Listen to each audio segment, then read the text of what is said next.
Thank you very much, Dr. Janto, for the introduction. Thank you everyone else as well for attending this symposium. Good morning from the United States of America, and thank you for your attention for this part of the discussion. As was mentioned, I am the Senior Executive Director of Farmers Pride International, and with the time that I have, I'd like to very briefly outline how farmers associations, as well as similar cooperative structures, can help farmers in rural areas to address some of the more existential challenges to agribusiness that have been outlined over the course of this symposium. I will say, just for brief context, that for the purpose of this presentation, I'm focusing largely, though not entirely, on the context of the African subregion, although there will be areas of applicability to the Asian markets as well.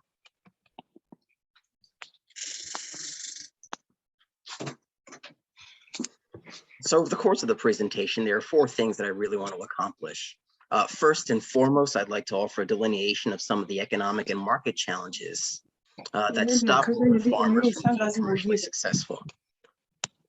We will point out that while there are several environmental challenges and political challenges to success in the agriculture market, agriculture is, at the end of the day, a business. And when successful, it is a business model. So we want to very briefly outline the business aspects of agriculture and how some of those challenges can be overcome, because there is a significant amount of overlap. Secondly, we want to demonstrate that in the context of the African subregion, as well as fragile states in general, that the individual farmer, when he works alone, can be poorly positioned to overcome these challenges. But at the same time that the individual farmer faces a lot of challenges. I'm going to ask those who are not speaking to mute themselves. Victoria, I'm going to need you to mute. Thank you very much. So while the individual farmer in the rural area may face rather existential challenges, we at the same time want to make an economically grounded case that cooperative agriculture, and specifically the formation of a specific set of farmers associations, can present a framework for solutions to some of these challenges. And finally, we want to outline some of the pathways to financial inclusion and economic empowerment that these cooperative structures create. This is going to be extremely important in the context of countries that are considered fragile and failing states, especially because for a lot of countries in the African subregion, your chief challenge is going to be access to credit and the inability to rely on international structures to provide this credit. There are a lot of reasons for that. There are factors such as inflation, which will undermine the value of external investment. There are also geopolitical factors that may block international investment from getting to you. There may also be a challenge of perception between the developed world and the developing world, such that investors in developed countries feel that the circumstances and context of your country make for a risky investment. So even if there's no systemic structure that gets in the way of achieving investment, the international investor may yet be hesitant to invest in some of the more developing parts of the world. It is an unfortunate reality of the agribusiness sector, but ultimately, this is what makes the economic case for financial inclusion through farmers associations equally important.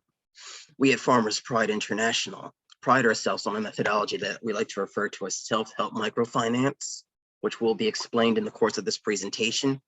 It represents a set of methodologies and techniques whereby communities can come together and leverage their existing means, even if they're very few, in order to capitalize microenterprise in the agriculture sector. So we're going to talk about that and how to leverage that in the context of farmers associations and related cooperative structures.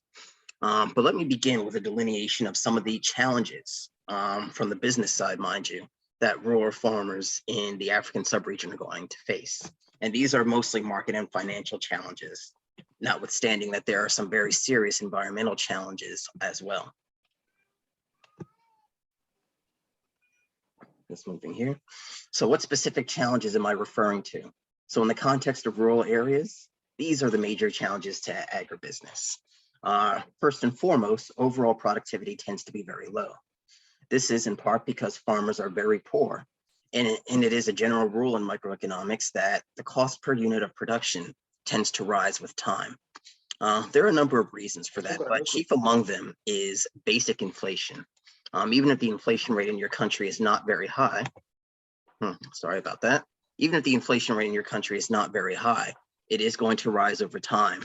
And that, combined with endemic poverty and other factors, causes productivity to be low and the cost of increasing productivity to be very high. Accordingly, this makes production in the long run increasingly unprofitable over time. That makes agriculture an unsustainable livelihood for many people.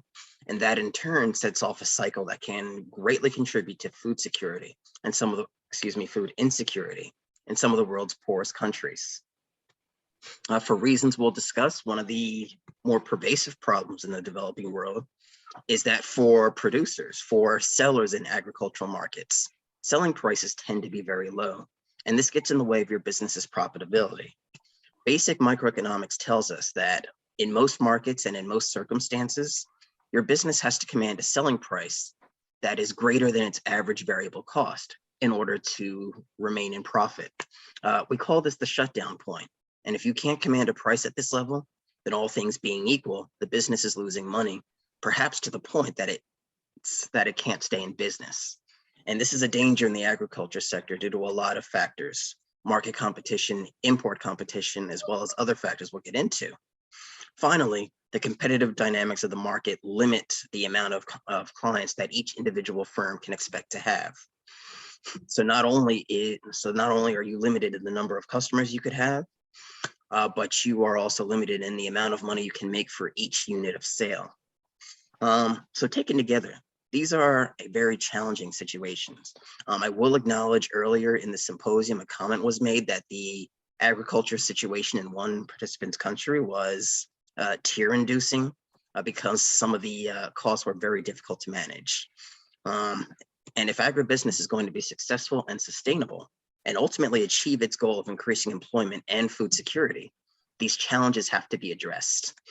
And while the other challenges mentioned in the symposium are very important, I want to focus our conversation a little bit on the economics of success in agribusiness. So I'll be very brief. Let me begin by outlining why some of these conditions exist. And the answers to most of that can be understood when you understand how the agricultural market is structured for rural farmers. I will note that this is a very broad characterization, so there may be some nuanced differences between one country and another. I'm going to ask you to accommodate that. So generally speaking, agriculture markets in the African sub-region are characterized by many buyers and many sellers. So in other words, the markets are extremely saturated and competitive. Not only that, but nearly all goods in the market are perfect substitutes for each other. This means, to put it in very simple terms, whatever it is you as a farmer are producing, it's very likely that whatever you make, your neighbor can make the same thing at similar quality and at similar price. Under these conditions, the most competitive firms are forced to lower their prices, sometimes so low that it's difficult to make a profit. And the reason is competition. If you charge a price that is fair and sustainable to your business, the customers will run from you in favor of all the substitute goods. There's import competition that forces you to lower your prices or get out of business. There are your neighbors who are trying to outcompete you by lowering their prices. This forces each farmer to become what we call a price taker. In other words, to put it very simply, you as the individual farmer, as the household level subsistence farmer, you do not have the power to set your price. And unfortunately, you have to accept the price that the market decides for you. Finally, this creates price volatility. Food prices in developing markets are known to fluctuate for a variety of reasons. One is inflation, which in many parts of Africa is high, and thanks to the pandemic, is rising globally. There are environmental shocks as well, and other factors such as economic disruption. But whatever the cause of price instability, the fact is that most farmers do not have the ability to adapt to those price changes. So for the average farmer, what does this necessarily mean? we put aside the technical assumptions of economics, there are four basic implications for all of this. First is that all things being equal, excuse me, I'm going to omit this person here. This is going to mean a lower selling price for the goods that you produce, all things being equal. Secondly, it's going to mean that there are fewer customers for each seller that enters the market. It lowers the total amount of customers that each business could theoretically serve, and it lowers the total profit potential of all firms in the market. It's not only do you sell less in total, but you make less on each unit that you do manage to sell. This causes total revenue to decrease. This reduces what's called marginal revenue or revenue per sale, and making profit becomes increasingly difficult. So these are the problems that we ultimately seek to correct. The second challenge, which is probably more relevant to the Asian markets, but is very much a problem in Africa, is that access to markets in some of the most geographically isolated areas is often limited to traders. There are a lot of reasons for this. Infrastructure in some poor countries may be very high. Infrastructure may be very poor, which increases the cost of transportation. The markets may be very far from some of the rural areas, which means farmers don't have the capital, they don't have the finances to take their goods from their local area to the urban centers. Sorry about that. I am going to ask those who are not speaking to mute themselves. Saeed, I'm going to mute you. Thank you very much. So by himself, the individual farmer acting by himself without extension, without cooperatives, has very little leverage to negotiate with these traders with respect to access prices. The traders are in some cases few in number, and they have a high demand. The farmer, there are many, so for each individual farmer, there's low demand. They don't have the ability to negotiate.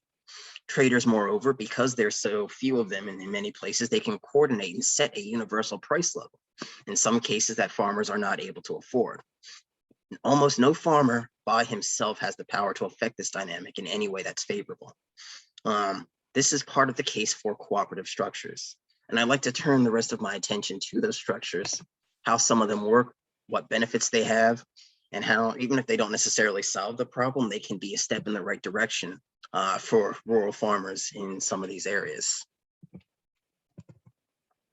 So I'm just going to scroll down here.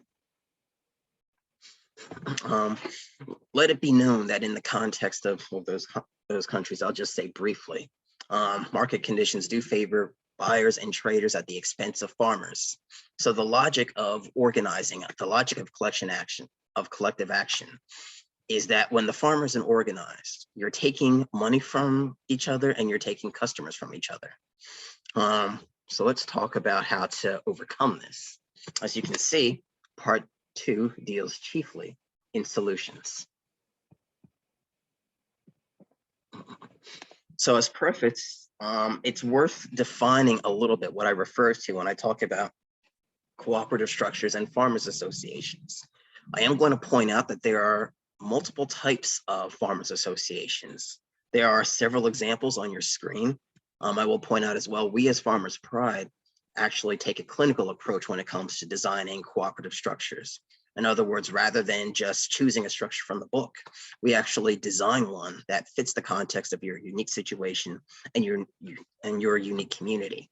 So for those who work with Farmers Pride, you may find that whatever structure your community uses, it may pick and choose the most appealing aspects from each one. So it may not fall squarely in any of these examples, or it may take from all of them. But this is the idea that solutions in economics must be clinical. So that being said, some of the classical examples, we have marketing cooperatives, which are established to essentially give farmers access to the markets. I mean, it includes all of the activities that you see here. There are also supply-based cooperatives. These are associations and structures and sometimes NGOs that work to provide agricultural imports for production. It is worth noting that from a business perspective, that by taking advantage of volume discounts and utilizing what's called economies of scale, I'll get into that later, Supply-based cooperatives tend to bring down the cost of inputs so that members can purchase from them, compared to direct purchases from commercial suppliers. In other words, done properly, a supply-based cooperative can actually lower the price of imports. And we'll talk about that as well. Then finally, we have the financial cooperative, which is a group-based structure for offering microcredits as well as other financial services. It's worth noting that in the African context especially, farmers associations are common vehicles for what we at Farmers Pride like to call self-help microfinance. To say that in brief, it's about leveraging the existing resources within a community to produce a pathway to business capitalization. Some of the most common examples are savings and loan associations, self-help groups, all of which are both available and made stronger by a well-leveraged farming association. So having said all that, while there are different types of associations and there are differences, however slight, between what benefits they yield, as a general rule, most properly leveraged farmers associations and cooperative structures tend to yield the following benefits. So first, there's increasing the total number of potential customers for all participating businesses in the association. There's the benefit of increasing sales revenue and creating leverage in the negotiation of price. Keep in mind that from a business perspective, selling price and profit maximizing price is one of the biggest challenges facing rural agribusiness. So this is one way to help tip the scales in favor of the farmer. They can provide access to financial services as well as credit. These are tools that would be unavailable to most individual farmers in the context of fragile states in most developing countries. And finally, in the best case scenario, they turn your competitors into profitable partners, and they can reduce the competitive forces that put farmers at such an economic disadvantage. We'll move to the next slide here. From a business perspective, there are really two key outcomes that I want to address, and then I'll finish here.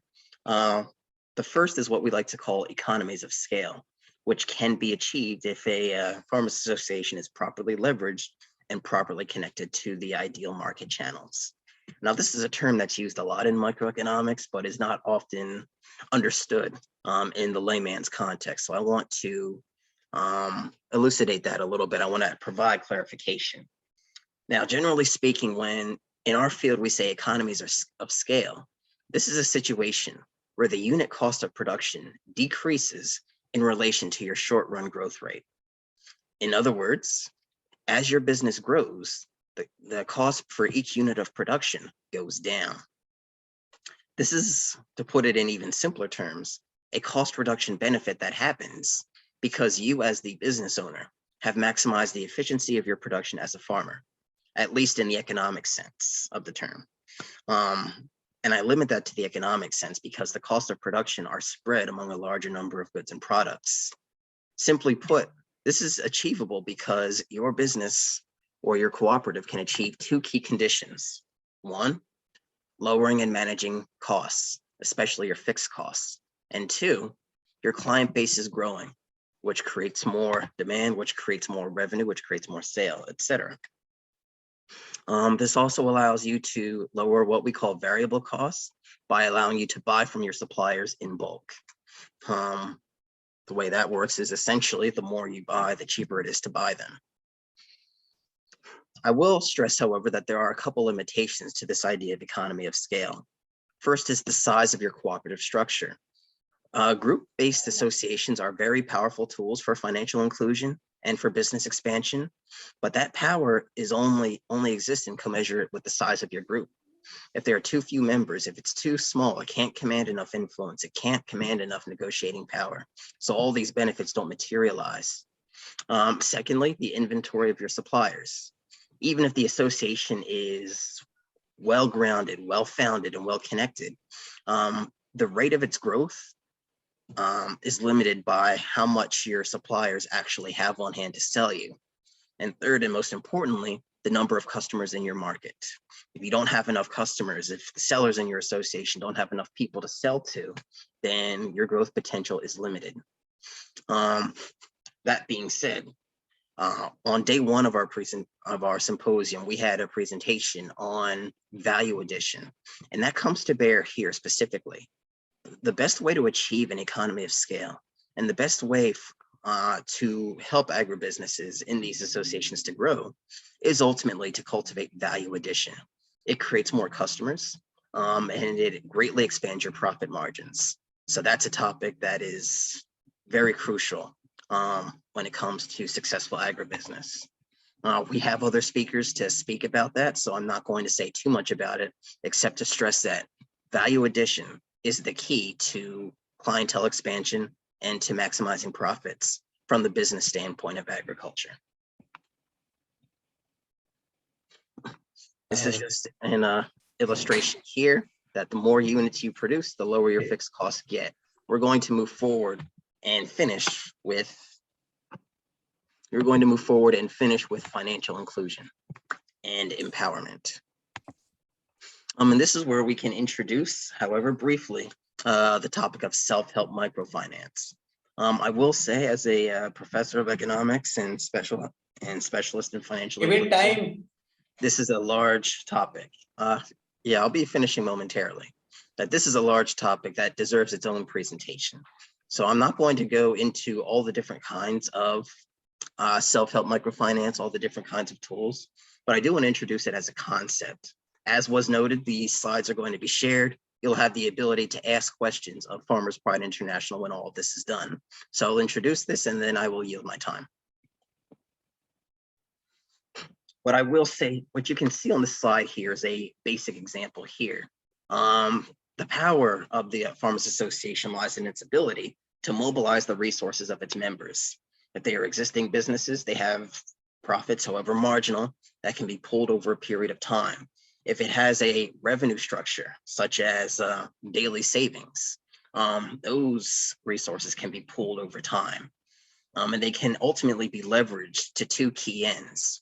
One is making interest-bearing microcredits to association members. This is where structures like self-help groups, VSLAs, savings and credit cooperatives will be familiar.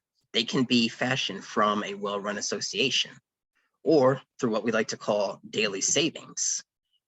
Those financial resources can be collected and leveraged over time to make large-scale purchases, land, input, seeds, tool, other capital on behalf of the association's members. And those resources can then be used collectively among the members of the associations to help each of their agribusinesses grow and become prosperous. Those are two examples in a broad set of tools. We have many, many here. I've mentioned microfinance, and I have mentioned some of the other tools. My final slide here just overviews the concept of microfinance, self-help. The point is that this is funded from existing networks and resources within the community. And they're tried and proven methodologies, even some of the very poorest countries on earth. We call it self-help because at the end of the day, its power and utility in terms of financial empowerment is rooted and vested in the structure of the association and in the pooled assets of the community. It does not depend on international donations. It does not depend on an international investor from the United States or from China to get things started. It's run by the community, it's sustained by the community, and done properly, its lending capacity will actually increase over time. As I said, I'm being very brief here because this arguably warrants its own presentation, which perhaps at a future time I'll be happy to give. For the time being, I am going to take my leave. We at Farmers Pride International will be happy to discuss these methods with anybody who is interested at the end of the presentation and beyond. I want to thank you for your interest, your attendance, and your participation. I will yield my time now.